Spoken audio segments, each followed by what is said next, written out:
c'est la frustration.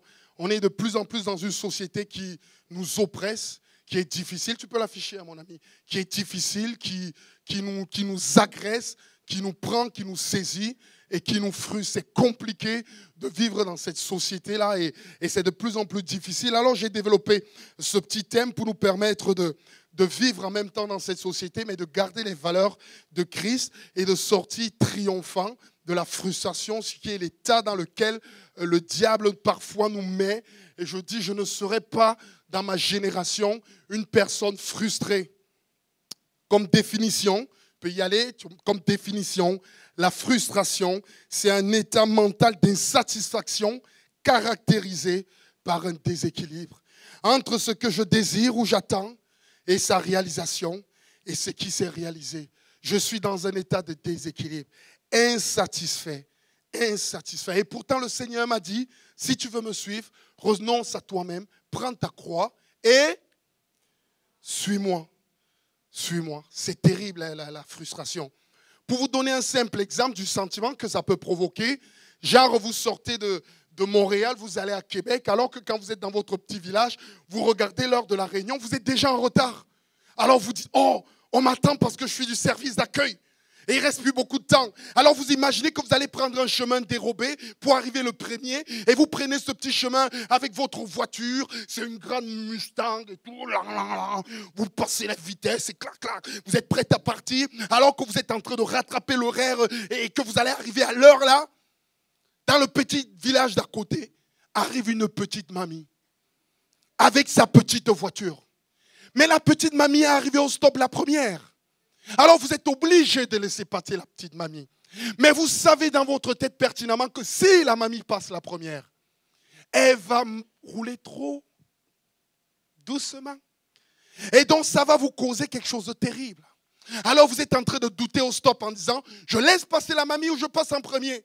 Mais vous êtes obligé, c'est la loi canadienne qui le dit, québécois, qui le dit de laisser passer la mamie. Alors vous la laissez passer. Et alors que vous avez votre grosse Mustang qui peut rouler très vite là, vous avez la petite mamie qui roule avec sa petite musique de Nana Mouskouri. Et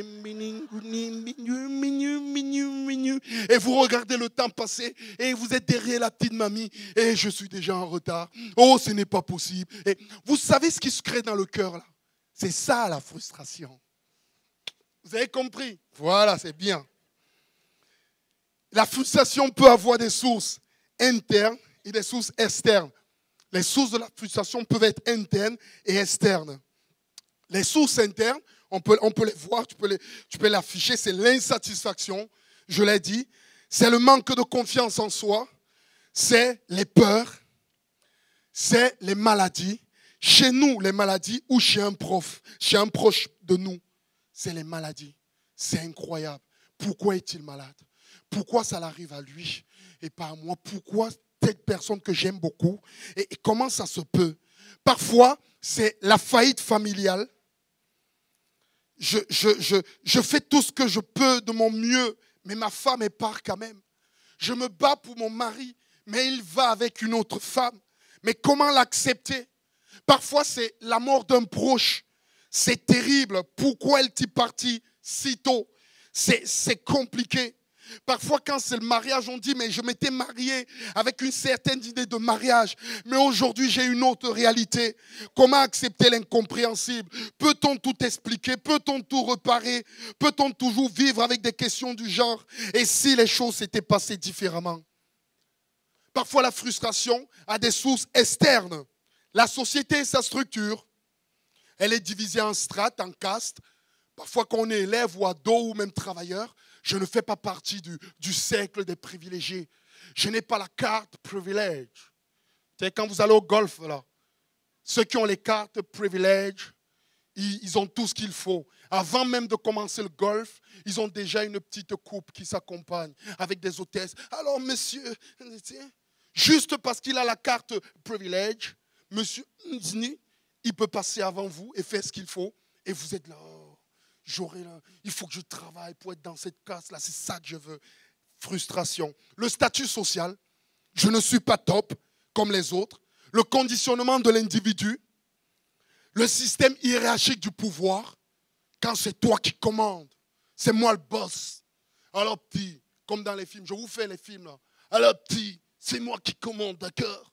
Tu vas faire ce que je veux, tu obtempères, sinon je t'écrase. Et alors tu te dis, non, je ne veux pas être celui qui est écrasé, je vais être l'écrasant. Dans notre société, c'est ainsi, il faut être le meilleur, il faut être le top. Mais quand tu n'arrives pas à être le meilleur, quand tu n'arrives pas à être au top, tu es qui? Tu es qui? Le système, le bombardement publicitaire.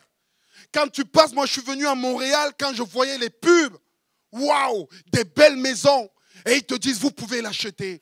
Tu vois la maison, tu crois que tu l'as déjà. Non, c'est juste sur une affiche, tu ne l'as pas encore et tu ne l'auras jamais.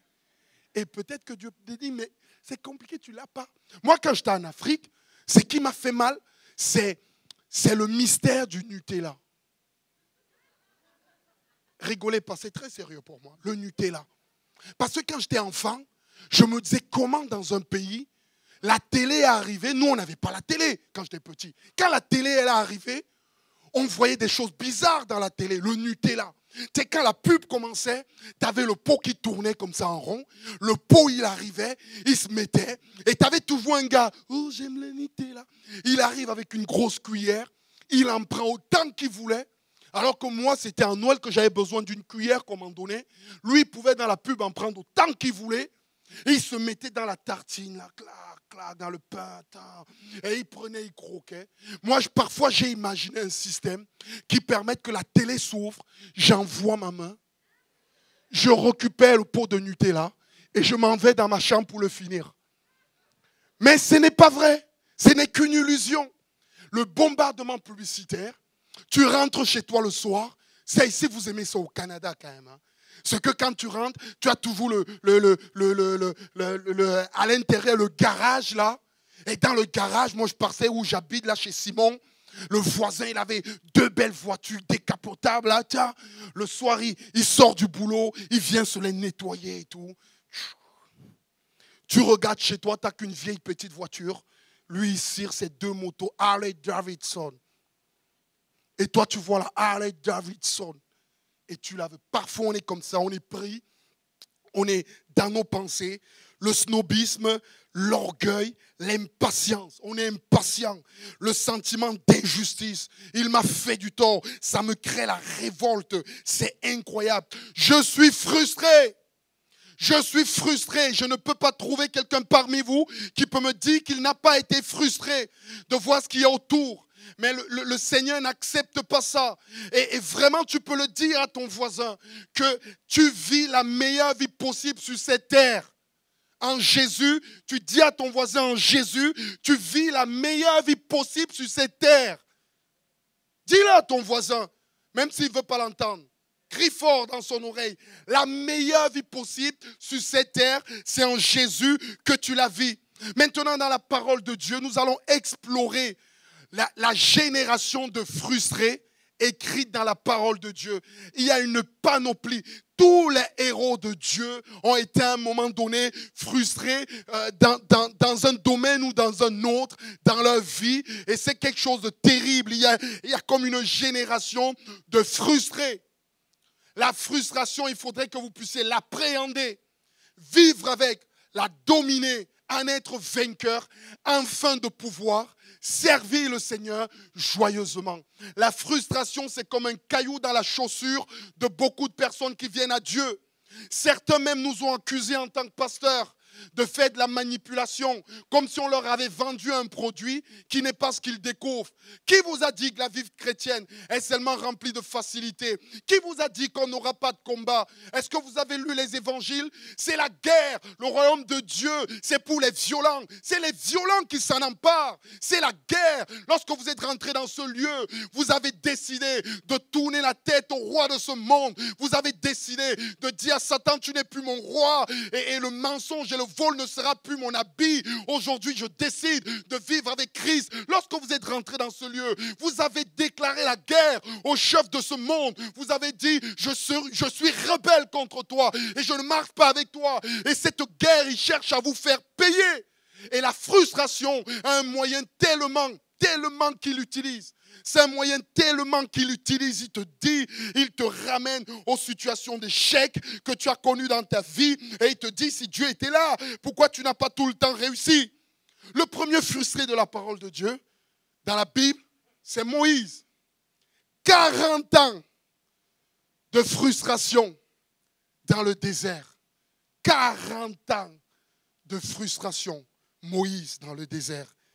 Lorsqu'on compare Moïse à cet homme élevé dans le palais de Pharaon, bien, et que la Bible dit dans Hébreu qu'il a choisi l'opprobre des Hébreux aux richesses que lui présentait la place qu'il aurait pu occuper, c'est-à-dire la place de fils ou fille de Pharaon. Quand tu compares les deux, voyant Moïse, tu te dis quel choix extraordinaire cet homme a fait. Il a choisi, waouh, l'opprobre de Christ. Moi, j'ai fait un choix extraordinaire. J'ai choisi Jésus-Christ, j'ai grandi dans un ghetto. C'était dur pour moi. Où j'habitais, il y avait des gars morts sur le côté. Tous les jours, prenez mon livre, vous allez le lire, vous allez comprendre. Où j'habitais, c'était terrible. Mais j'ai choisi Christ malgré tout. Et comme Moïse, il se dit, il va sauver ce peuple-là, il va y aller, il va gagner, il va vaincre, ça va être top. Et le lendemain, il essaye de défendre un Hébreu, il le tue. L'Égyptien qui est en train d'attaquer l'Hébreu. Et le lendemain, 2 Hébreux qui se battent, il essaie de défendre. Et là, la parole tombe d'un Hébreu. Qui t'a mis juge entre nous? Veux-tu me tuer comme l'Égyptien? Il savait que Pharaon devait être au courant. Et il se met à fuir. Imaginez dans son questionnement les questions qu'il avait pu avoir dans la tête. J'étais choisi, mais pourquoi je suis au désert? Et pourquoi je souffre? Et comment ça se passe comme ça? Je devrais être quelqu'un d'important, je le sentais dans mon cœur, je sentais l'appel et le besoin que tu m'appelais. Mais pourquoi je dois faire 40 ans de souffrance? Frustré. Dieu est venu le voir et le rencontrer. Quand Dieu vient le voir, il dit, mais qui suis-je? Qui suis-je pour aller vers Pharaon et pour faire sortir d'Égypte les enfants d'Israël? Qui suis-je? Dieu lui a donné sa parole avec ce bâton. Dieu lui a donné Aaron pour parler. Et il est allé rencontrer Pharaon. Il demandait le nom de Dieu. Parce qu'il se demandait, est-ce que c'est le vrai Dieu que je sers? Est-ce que c'est le Dieu qui va m'aider? Il présentait même ses faiblesses, une faible dextérité allocutoire. Il disait, mais je ne peux pas arriver. C'est compliqué. Et il a appris à vaincre sa frustration pour repartir de l'avant quand Dieu l'a envoyé. Dieu s'est servi de ses échecs et ses frustrations pour l'amener plus loin. Moïse, frustré. Continue. Myriam, la sœur de Moïse, frustrée par le mariage de son frère. Elle était frustrée, Myriam. Ça, c'est vraiment parfois quelque chose d'important pour les femmes, c'est-à-dire la frustration de ceux qui sont parfois au premier, parfois au second plan. Soit parfois le mari quand la femme est chanteuse ou connue, ou parfois la femme quand c'est le mari qui est pasteur, ou peut-être un mari qui est en avant dans le service et quelqu'un qui est en secondaire. Ça peut être le cas de Myriam. Myriam, c'était la sœur de Moïse. Je resitue le contexte. Je regarde le temps pour voir si je suis en accord. Je resitue le contexte. Myriam, c'est celle qui a pris le petit bébé dans le panier. Et avec la mère, alors que Pharaon voulait tuer tous les premiers-nés hébraïques, celle qui a laissé partir le panier, et comme ça, elle l'a suivi de loin. Elle a vu la fille de Pharaon récupérer le panier. C'est Myriam par la foi qui est venue en disant, mais je connais une dame qui peut l'allaiter. Elle est allée chercher la mère de Moïse pour le faire. Elle a fait le job. Elle a senti le fils. Moïse était beau. Elle a fait le travail. Elle a été à la naissance de Moïse. Elle a été le vecteur quelque part. Comme nos femmes le sont pour nous, ou nos soeurs, ou nos frères près de nous. Ils sont là pour nous encourager, pour nous amener de l'avant. Mais seulement, Moïse grandit. Elle a vu Moïse fuir au désert. Elle a supporté la séparation de son frère. 40 ans. Quand nous, on est frustrés, les gens autour de nous sont frustrés. Elle en faisait partie. C'était dur pour elle. Elle disait, mais où est le plan de Dieu? J'ai sauvé cet enfant contre plusieurs enfants. Où est le plan de Dieu? Mais Moïse, 40 ans après, va ressurgir d'Égypte comme ce héros puissant. Elle va voir Moïse alors que les miracles de Dieu sont en train de s'opérer. Elle va suivre ces choses. Et la Bible dit, la Bible le déclare, que lorsque le peuple de Dieu sortait, la prophétesse Myriam, sœur d'Aaron, prit en main le tambourin. Toutes les femmes sortirent à sa suite, dansant et jouaient du tambourin. Et Myriam leur entonna le chant du Seigneur. Myriam, c'était la chef de louange. Elle louait Dieu parce qu'elle avait vu les choses en avance. Elle a attendu 40 ans. Elle a vu l'accomplissement de la promesse. Et elle est en train de louer Dieu. Alors que son Moïse, héros puissant, fait marcher le peuple à travers la mer Rouge. Elle se rend compte que Moïse épouse une femme, une black, une noire. Et qui fait les blacks, Moïse? Noir le dit, moi je suis noir, je veux du noir. Ça ne va pas choquer, ça ne m'inquiète pas. Ah ben Dieu, il aime toutes les couleurs, noir, blanc, marron, violet, pourpre, purpre, tout ce que vous voulez.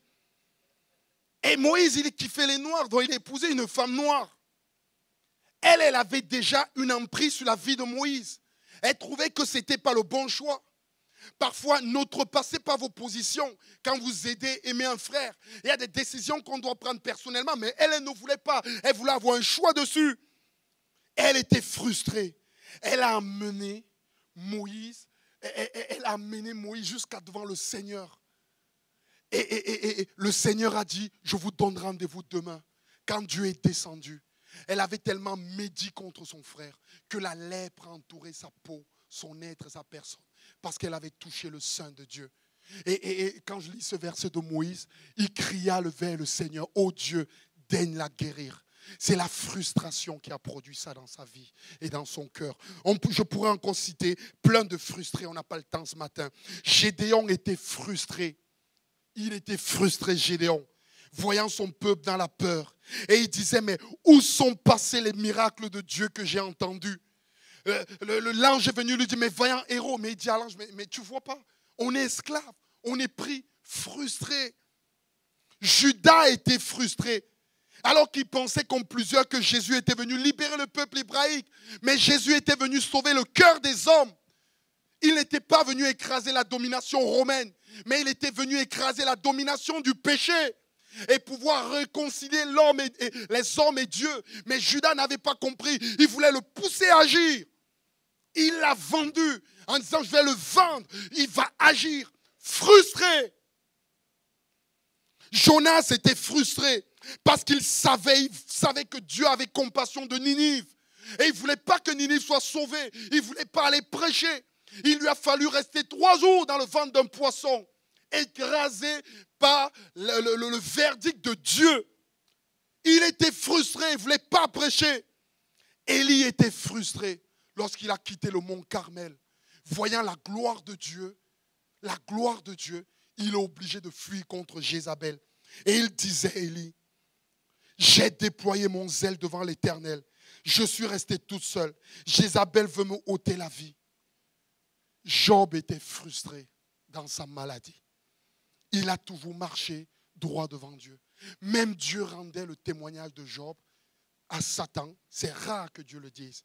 As-tu vu mon serviteur Job, comment il marche avec intégrité et comment il se coupe du péché? Ça, quand Dieu rend un témoignage devant les anges, devant les démons de quelqu'un comme ça, mais la maladie lui arrive.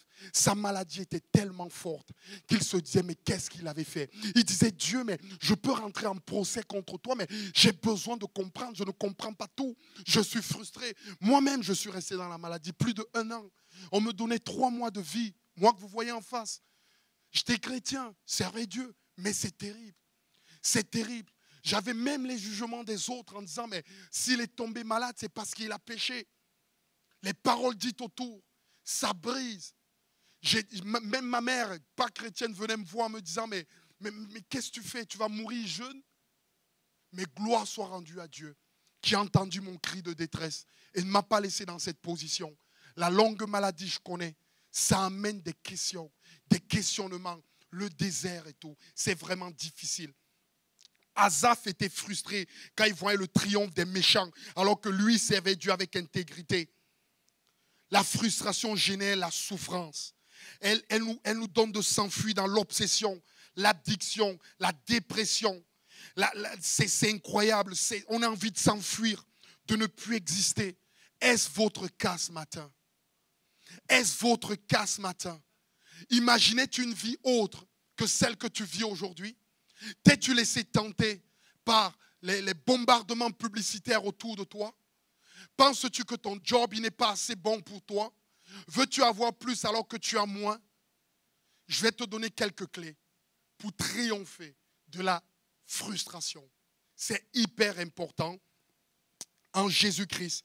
La première clé, il faut que tu reconnaisses. Il faut que tu reconnaisses que cette terre est remplie de péchés. C'est facile de dire ça, paraît simple ce que je dis, mais suivez-moi.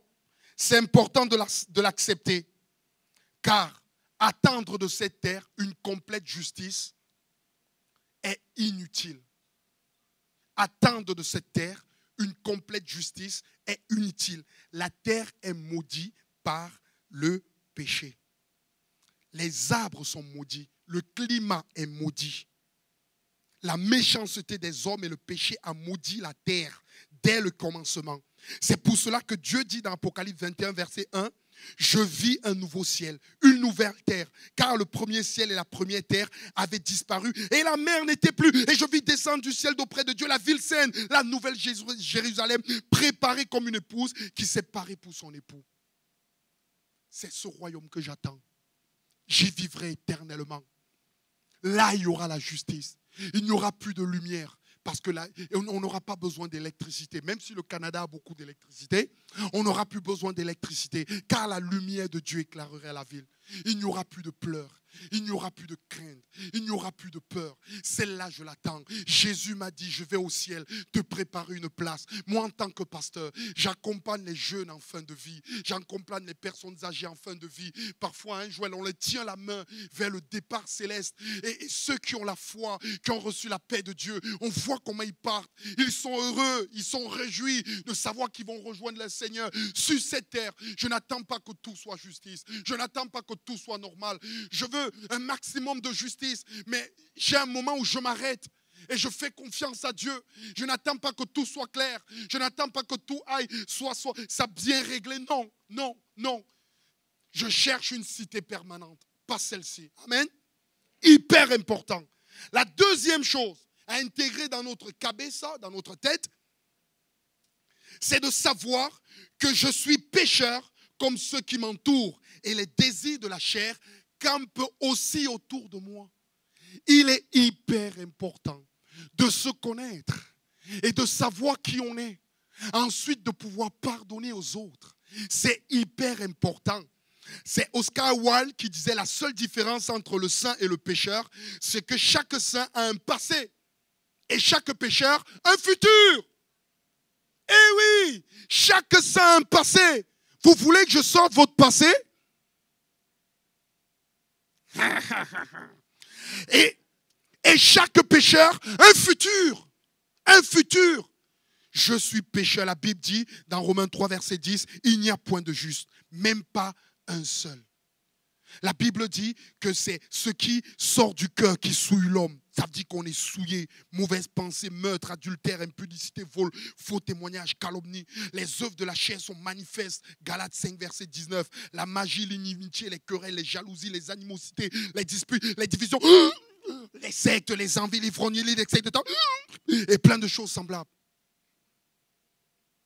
D'où viennent les luttes parmi vous et les querelles?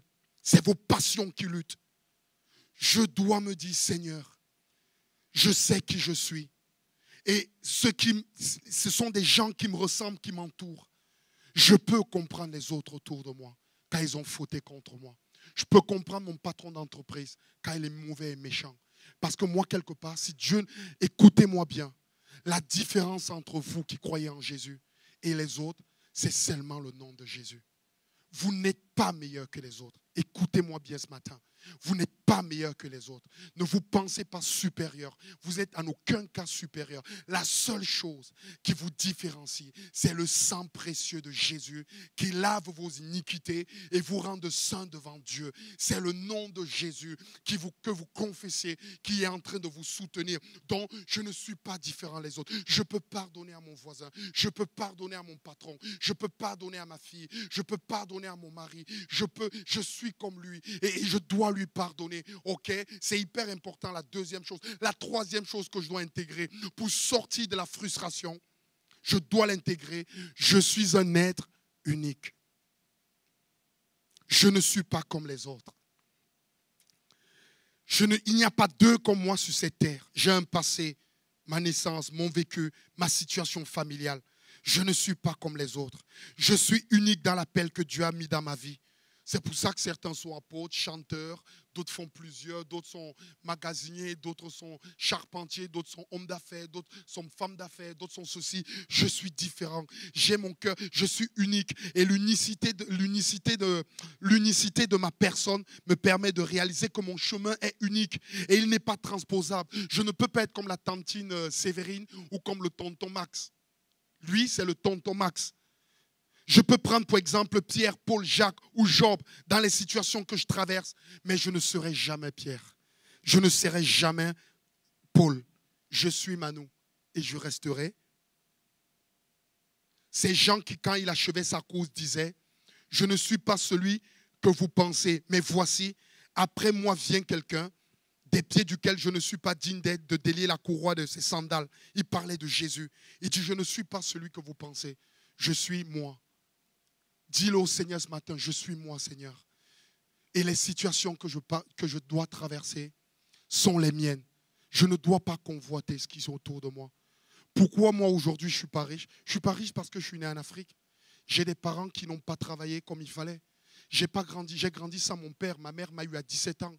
On lui a demandé d'avorter, elle n'a pas avorté. Elle s'est battue pour m'élever. Je me suis battu dans le ghetto à 11 ans et demi, je dormais dans la rue.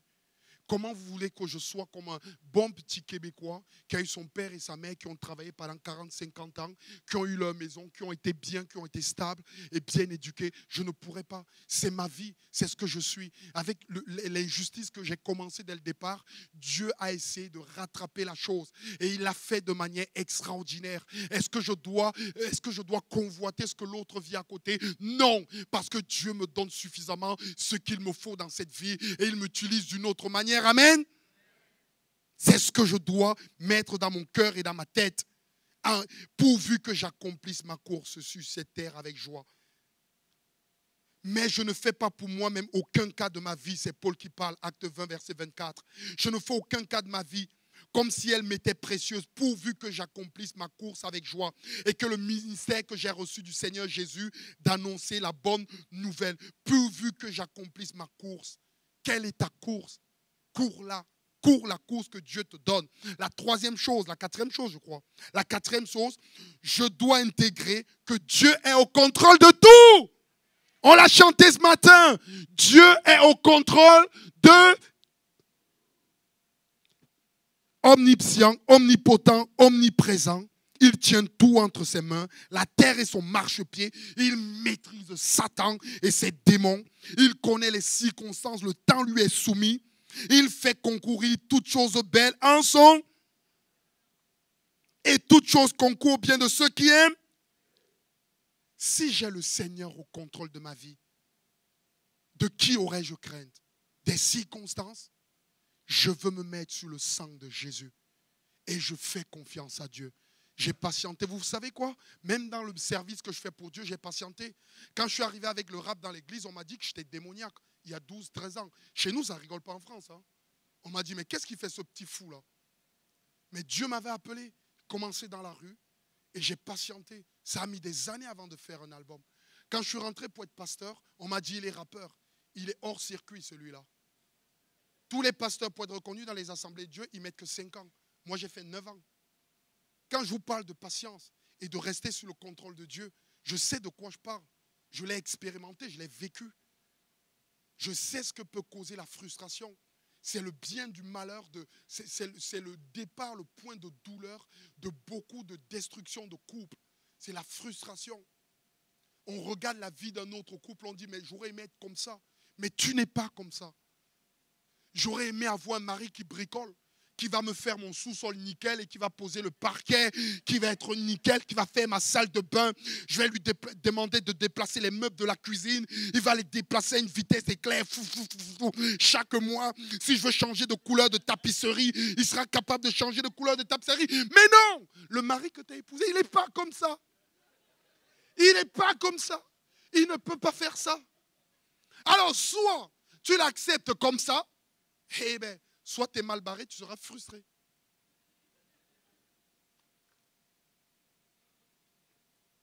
La quatrième chose, pour terminer, c'est d'apprendre à cohabiter avec ses frustrations. C'est apprendre à cohabiter avec ses frustrations. Savoir vivre avec, s'en nourrir de ses frustrations pour pouvoir les dominer et les vaincre. Chez nous, pour être pasteur, on vote à bulletin secret. Tu as 400, 600 pasteurs qui votent, tu dois avoir 90% des votes. La première année, j'ai eu 87% des votes. Il manquait 2 votes. Coupé. Mais c'est important. C'est important. Je veux, et ce matin, j'ai envie des chrétiens qui disent et des gens qui viennent dans cette église, Seigneur, je veux apprendre à cohabiter avec mes frustrations. C'est la maladie, c'est la difficulté, c'est la détresse, c'est le travail, c'est la pauvreté. Qu'est-ce qui te frustre? Parfois, moi, ce qui me frustrait, c'est que je ne savais pas prêcher l'évangile. J'étais appelé à prêcher, mais j'étais mauvais. Et j'ai toujours été mauvais, donc vous me supportez ce matin, ce n'est pas grave. Mais, et donc, c'est hyper important. Hyper important. La Bible dit dans Jean 15, verset 26, mais quand le consolateur sera venu, lequel moi, je vous enverrai d'auprès du Père, l'Esprit de vérité qui procède du Père, celui-ci rendra témoignage de moi.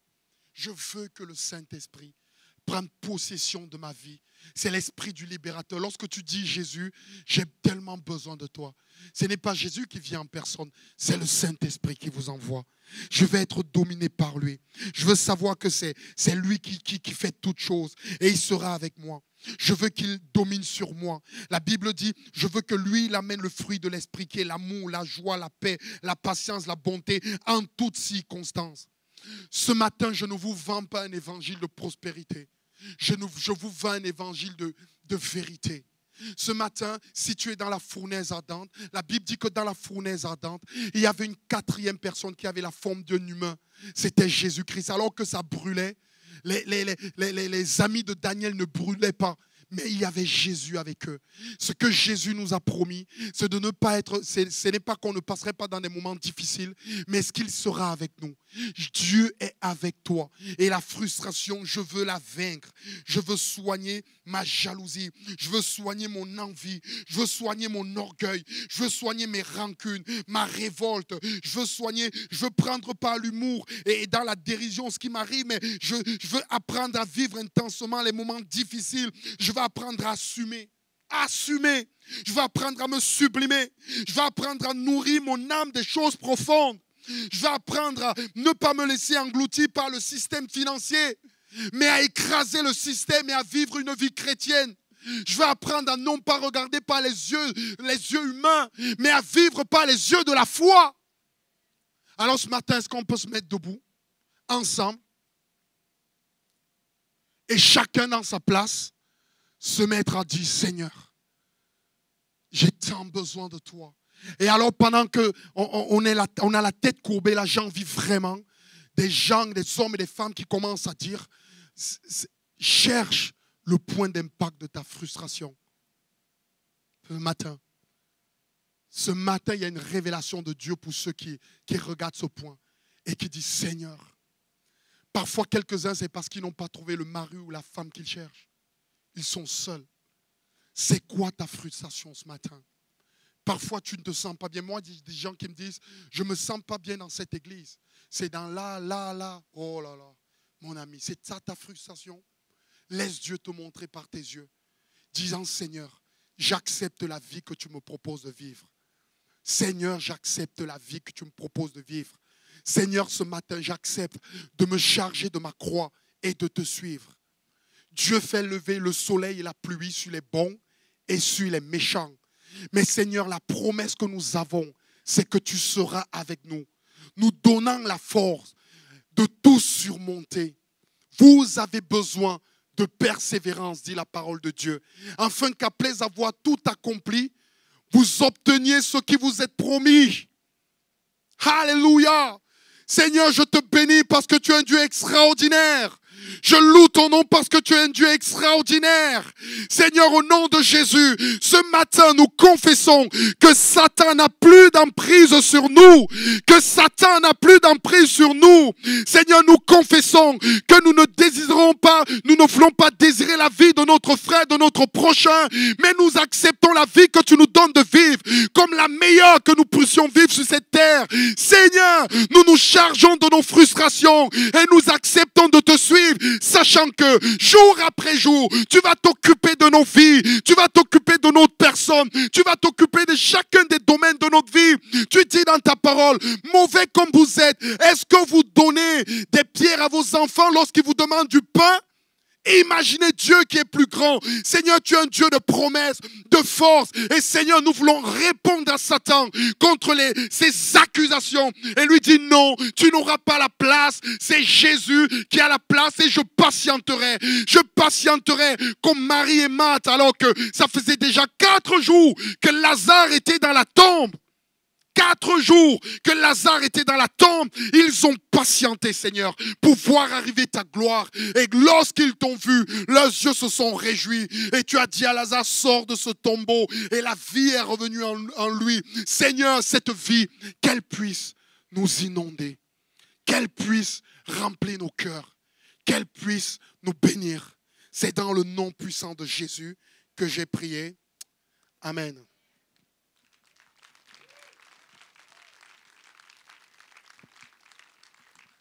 Amen. Merci Manu. Yes. Message audacieux, mais vraiment qui, je crois, qui vient toucher le fond du cœur. C'est vrai, des fois, on vit sur des frustrations et ça nous vole de ce que Dieu a pour nous. Alors, merci Manu. Allez le voir. À la fin, il y a une table aussi avec des CD, des livres. Mais avant de vous laisser, on a un tirage pour